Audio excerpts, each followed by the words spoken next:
essentially for every 10 team members, whether they're in sales, production, fulfillment, administration, marketing, whatever their role is, we've tried to do a good job of, for every 10 team members, putting together a manager, a team lead, a coach, a mentor, whatever you want to describe it. We call them team leads here. For every 10, we have a team lead to manage, coach, mentor their team. And we find that that's a really good number that most people can handle. And that's really helped as long as we follow that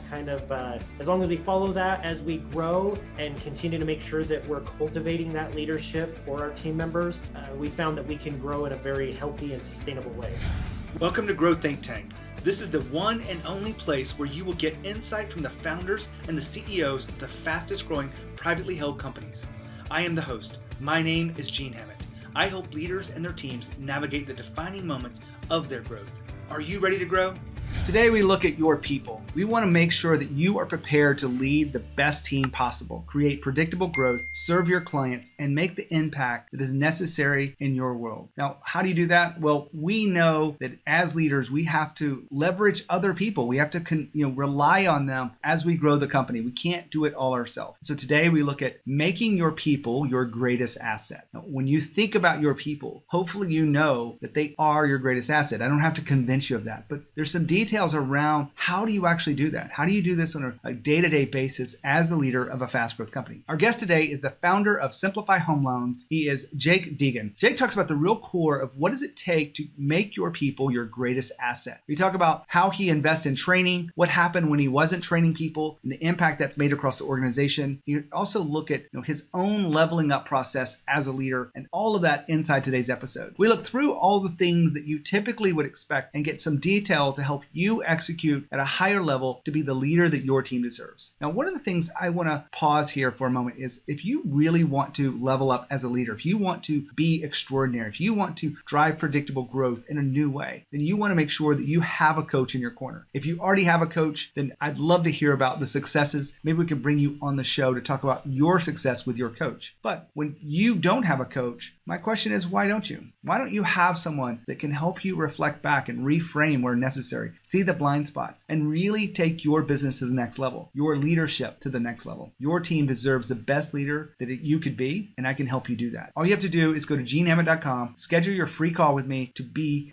the best leader you can be. We've got to look really underneath the cover, into the shadows of who you are. I know that may be scary, but what does it take for you to be a great leader? Well, you've got to identify your blind spots, and you've got to address them. You got to do it now, not down the road, not when you finish these projects, because these things are getting in the way of who you are today. All that being said, if you want to schedule that call with me, just go to genehammett.com and schedule it right now. Now, here's the interview with Jake. Jake, how are you? I'm doing very well, Gene. How about yourself? I am fantastic. Excited to have you on Growth Think Tank.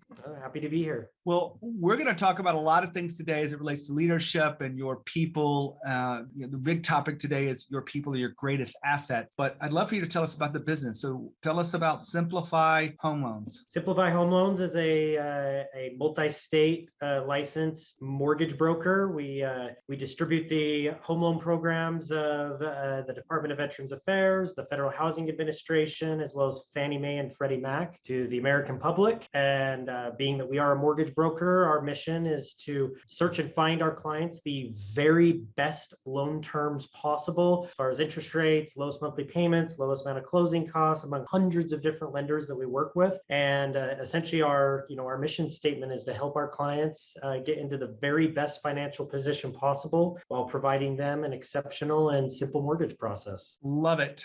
Been pretty busy lately, I guess, with all the stuff going on. A little bit of shortage of houses all across the country, but I'm sure you're still busy. Yes, definitely. A lot of the business that we've been doing over the last 18 months, honestly, has been a lot of refinance, helping people go from one home loan situation to another, helping them leverage their equity for either cash out or debt consolidation, helping them lower their monthly payments. And that's one of the great things about our market for the last while is equity has been at all-time highs and interest rates have also been at all-time lows. So it's kind of created a perfect storm kind of an explosion of business for us. Love all of this. Well, Jake, I'm excited to talk to you about the team behind you because you couldn't do this alone. Every fast growth company knows that employees are a central part of this. And today's theme is about making your team your greatest asset. What does that mean to you as a leader of this company? So yeah, a lot of companies, I think it's pretty stereotypical out there that the average customer would probably say, a company's greatest asset, or even a team member themselves, the greatest asset is the company's clients. And one of the things we really try to live by is our team members are our greatest asset. And essentially, you do a good job from a company standpoint, administration management standpoint, of taking care of your team members, and they will in turn take care of the clients. So essentially, you're getting a 2-for-1. Instead of focusing just on the clients, and you might be neglecting your team members a little bit. If you take care of your team members, they will take care of the clients. They will be happier. They're going to be more productive. They're going to enjoy their workplace. Be happy to come to work.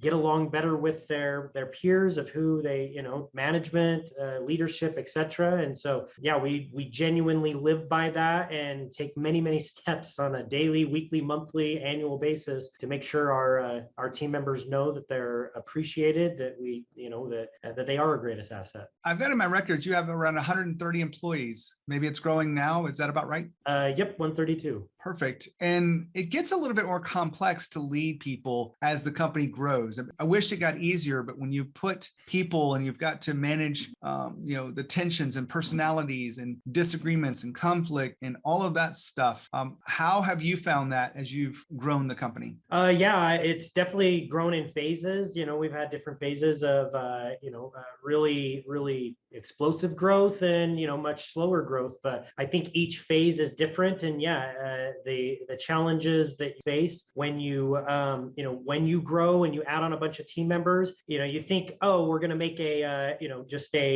it's a simple formula, right?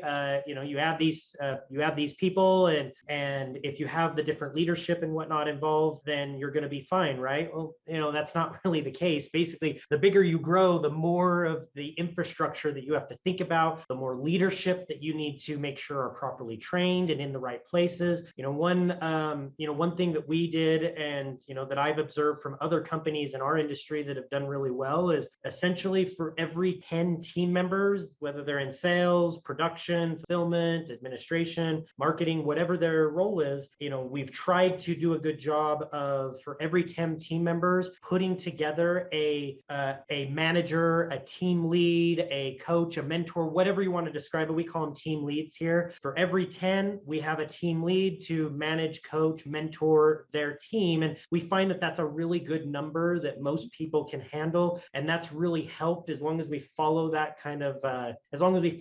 as we grow and continue to make sure that we're cultivating that leadership for our team members. We found that we can grow in a very healthy and sustainable way. So you're training those people, I assume. You mentioned training. What does the training look like for a team that's putting people first? So we try to invest a lot into our training. I some time ago, I had the opportunity to visit one of the leaders in our space, go out and meet with essentially the owner of the company and go visit their office. They had 5,000 team members at the time, and now they have 9,000. And so a really good company to kind of emulate and, see all the good ideas. And they basically run their training almost like a university. They have dedicated wings of their company to training. And essentially it's always constantly ensuring that your team members are leveling up. Essentially, you want to make sure that they are properly prepared for all of the challenges, everything that they're going to face, all of the obstacles, everything that they need to know to properly do their job, and essentially focus on continuing education. Back to our team is our greatest asset, and our team members. It's one of the things that people want, is they don't want to feel stuck. They don't want to feel stagnant. They always want to be leveling up and learning new things and feeling feeling like they're growing their career and that there is a purpose. And so we actually built out little classrooms within our office, that can, handle about 20 people at a time. So, we have 2 of them right now, and that's our goal. We're constantly trying to invite and train our team members on different subjects, to help them increase their knowledge base. And that makes them better team members overall. That makes them more confident, helps them serve the clients better. Everyone seems to enjoy it. Now, Jake just talked about always leveling up. You want to make sure your employees are getting what they need so that they have more skills, more confidence, more courage, everything they need to perform at their highest level. Your job is to create that environment, give them the training that they need, and create the space of psychological safety. There's a lot that goes into leadership. I know you know that, but you want to make sure that they're always leveling up. I talk to too many companies that wish they would have started sooner on this leveling up process, investing in their people. And that is what I remind you of today. You want to not regret this. You want to start now because it will pay off sooner versus later. Back to Jake. Now, I know different size companies probably can't do this, and I have no idea if you actually do this yet, but are you having in-house trainers, a mixture of in-house and outside trainers? How do you look at training? We do both, actually. So we actually have our own mentor/training team, and they, of course, they have their own team lead that constantly are coming up and with the content that is relevant to what we want our different departments to know, and they're invited into those trainings. So yes, we do a lot of live, in-person, in-house training, but we've done a few bouts of outsourcing. One of the few things that we've done as far as outsourcing for training is actually management itself. We'll actually bring in outside training companies to train our management, give them tips, tricks, skills, role-playing situations, just to help them be better leaders and better managers. When you think about as much as you put into your team, what are you focused on yourself as growing yourself as a leader? That you are never, you never really master it. You always have to remain hungry, even as the, CEO, founder, etc. You may have a really good knowledge base of your company and, the different product or service in which you convey, but you got to stay hungry. You got to stay, same thing, just like team members themselves, they want to feel like they're leveling up, with technology and everything that's changing within our, within just business in general. You need to be investing time every single week and month, whether that's attending conferences, whether that's attending webinars, whether that's, just having conversations with mentors, coaches, etc. You always have to be expanding your knowledge base. So, because there's competition out there, right? We're all business owners here. And, if we don't do that, our competition surely is. And in order to stay in touch with not only our clients and our team members, but just the industry as a whole, it's absolutely imperative that we invest in that on a consistent basis so that we're remaining at the top of our game. Hold on. Jake just said it again. Always leveling up. This time it's about himself as a leader. Now, are you leveling up as a leader? Now, I'm not talking about reading another book and kind of putting some knowledge into your head. I'm talking about truly leveling up, understanding who you are, what's holding you back, what's getting in the way, what emotions are you not dealing with, what are the scars that you have to deal with so that you can be the best leader possible, what are your blind spots. All of these things are necessary for you to level up to that next level. The only way I know to do that is through coaching. You see, I didn't become a coach because I thought it was a good way to make money. Became a coach because my coach 20 years ago made a huge impact on me, and it made such a profound impact on the business that I can honestly say that you can't even calculate the ROI. And I say that because I paid just a handful of dollars for millions in return. And think about that for a second. Millions in return. My business grew to over 40 million over a 9-year period, and that really is an incredible way for you to understand the impact this has. And when I first got a coach, I was at $1 million, and I had to deal with a lot of things that I had never done before. That's the reason I became a coach. I was always leveling up, and I'm going to ask you to do the same. You don't have to hire me as your coach. You don't have to come to me if you think you've got a better better fit in your own stable. But if you want someone that understands growth and understands how to lead companies that are growing fast and how to navigate the things that you're probably going through, I've done it for the last 10 years. I've been doing this since I left my business, which my story is out there all over the place about why I left the business. But I want to make a difference in the world. My mission is to change the world through extraordinary leadership. If you have interest in coaching, I'd love to hear from you. Now back to Jake. Jake, I want to turn the tables a little bit on this. We've been talking about different aspects of training, and the whole topic here is making your team your greatest asset. You mentioned one of the theories out there is, and a lot of this comes from Richard Branson, but other people have talked about this: take care of your employees and they'll take care of your customers. Are you seeing that reality as when you make all this investment, you make all this time into the culture and developing your people, are the customers getting better taken care of? Absolutely. There's no question. There was a time in the early part of our career, the company's lifespan that, training really wasn't a big priority. It was more, hey, we need someone to fulfill this job, sit next to this person that also kind of knows how to do this job, and, pick up some things from them, and then we're going to, set you to work, kind of a very trial by fire basis. And unfortunately, you can't serve the client very well or the customer under that, because you're just not well prepared. In our case, they're borrowers, home loan borrowers, but the clients, the customers, they're going to sense that lack of confidence. They're going to sense that lack of experience. And when you do that, just like when we're buying a product or service, we're not going to feel real good about the company or the person we're dealing with if we can sense that they're not comfortable, quite frankly, in what they're doing. And so as we've invested a lot more into training and making sure that our team members are very comfortable, very competent, we have them go through, multiple weeks of training, and then we do testing, and then we do live environments. And so we've really tried to level up on that front. And it's definitely shown in the sense that, we have nearly 2,000 Google reviews, most of them 5 stars, and that number has exploded in the last 12 months. And a big part of that is dedicated to training and improving the client experience as a part of that training. I love that you're thinking about the client experience.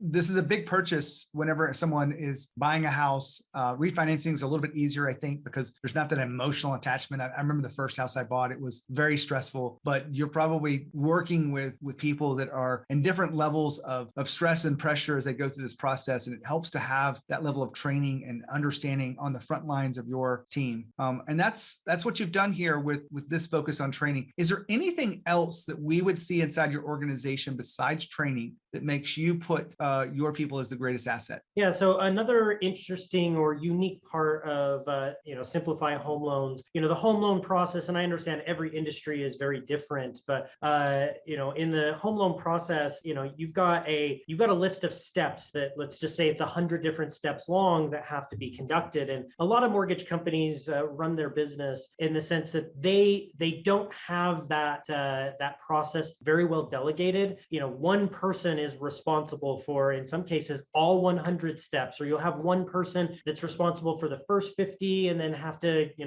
another person is responsible for the other 50, but they're still bouncing around to a lot of different aspects of the home loan process. And so one of the things that we've really tried to do and focus on here at Simplify Home Loans is breaking down that process into its individual pieces, and hiring our team members and our different departments to be like, the great Henry Ford created the assembly line, and stick these team members into places where they only have to focus on these 3, 4, 5 different aspects of the process. And we find that through that repetition, because rather than them having to know all 100 steps or 50 steps, they only need to know those 3, 4, 5 steps, and they become masters of those 3, 4, 5 steps. That increases their confidence level. It also enhances the speed in which they learn how to do their particular position within the organization, because they're doing the same thing over and over and over again, very, very rapidly. The frequency in which they're doing that particular task comes at them, fast and often. And, like I said earlier, I don't think anyone can ever truly master something, but they get very quick at being able to take on that role, and they're able to provide a very good client experience because the client feels that, oh, wow, this is someone who really knows what they're doing at this aspect aspect of the process. This reminds me of some of the work I do when I do executive coaching. I break it down into simple, easy to understand pieces, but there's three main pieces to all predictable growth. The first one's the team, which we've been talking about here, is the greatest asset. The second one's the systems, which is kind of what you're just going through. And the third one is you as the leader. And then we may have many leaders that really play that role, but the visionary that you have stepped into, Jake, because you are the founder of this company, has to keep it all running together. I want to ask you, in this fast growth, we typically have to run into things that challenge us. Maybe there's mistakes that you've made. Is there one that you're willing to share with us so that we can learn from your journey? Yeah, I mean, it's really the reality of adapting. In the home loan business, especially, we are very, very dictated upon the market in which we're in. We got home equity, we got the housing market, we also have the stock market, the mortgage-backed securities market, which is where essentially mortgage interest rates come from. These things are changing on a daily basis, and so the one big thing that I've learned within this business, call it an obstacle, a challenge that I've had to overcome, and that's made us a better organization as a result of it, is learning the power to adapt. There's one big guarantee in life. Some would say death and taxes. Mine would be that life is going to change. You are going to be thrown curveballs, and you can't be on autopilot. You can't get comfortable. Like I mentioned earlier, you always got to be hungry for learning about new technologies and learning about advancements and leveling up. And a big obstacle within our businesses is learning to adapt to all of these market changes. Things come fast and furious, and never getting too stuck or attached to an outcome or the way things should be, and learning to realize a situation. Okay, this is a change that needs to be had. We need to transition from this loan type to offering this specific loan type, because this one is very interest rate sensitive, while this one is not. And being able to make that transition and being able to facilitate and be a good visionary and leader, and presenting it in an optimistic way to your team so that they feel comfortable and confident in you as a leader in the organization, that no, it's okay, we're going to be hit with changes, but I've got a plan for us, and here's exactly what we're going to do to still be successful and flourish through the changes that are thrown at us. Jake, I want to wrap this up with a little bit of discussion about values. I find that fast growth companies that put people first have a high degree of attention to the values of the company. Would I be correct in saying that you guys do that? And if so, how would we see that playing out on a day-to-day basis? Yeah, definitely.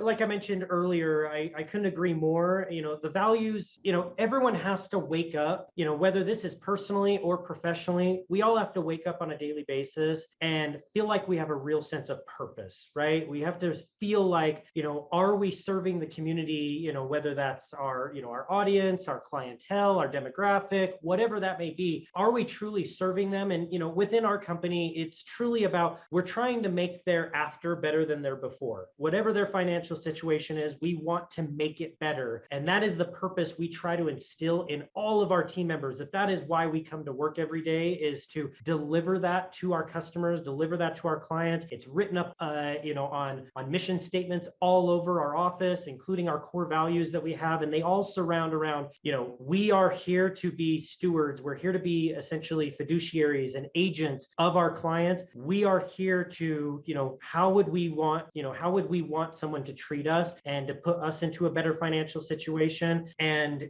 we really try to convey that to all of our team members, so we're all aligned in the same mission, the same goal, throughout the entire organization. Jake, I really want to appreciate you for being here on the show, sharing that wisdom, sharing all the stuff that you've learned that create a place that make people a real asset. Oh, I appreciate the time, Gene. Thank you so much for having me. I want to take a moment to just reflect on what Jake has just been sharing with us.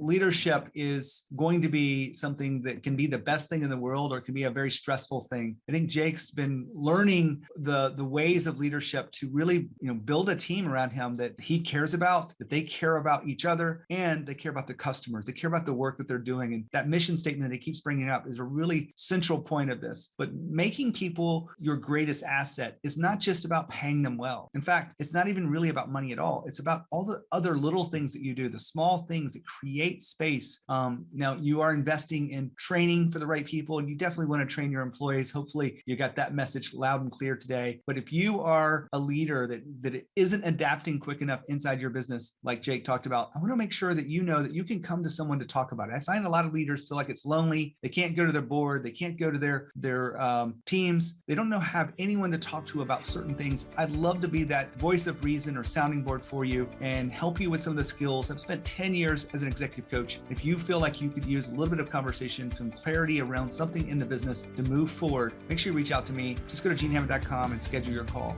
I'd love to help you be the leader that your team deserves. When you think about growth and you think about leadership, think of Growth Think Tank. As always, lead with courage. We'll see you next time.